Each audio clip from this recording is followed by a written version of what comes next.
పల్లకిలో పెళ్లి కూతురు రాణిలా ఉంది, పందిలా ఉంది, సేవ పందిలా ఉంది. ఒరే పులి నోరు మూసుకో. వాన వాన వెల్లువాయే. పక్కింటోడి పెళ్ళం పోయే. రేపు తద్దినం వీళ్ళకి సాంగ్స్ రావు గానీ మంచి సాంగ్స్ చెడగొడుతున్నారు వేస్ట్ ఫెలోస్.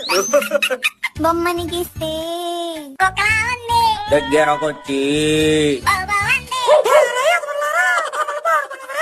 వచ్చిందండి లత మంగేష్కర్. అనగనగా ఆకాశం ఉంది, ఆకాశంలో మేఘం ఉంది. టేబుల్ మీద ఇడ్లీ ఉంది, ఇడ్లీ పక్కన సాంబార్ ఉంది, సాంబార్ చూస్తే వేడిగా ఉంది. ఆ ఇడ్లీ నాకే కావాలి, నా బిల్లు నువ్వే కట్టాలి. సునీత ఈ పాట పాడు. ఆ ఎదవలకి అలాగింది రాదు. దిల్ దీవానా మే హసీ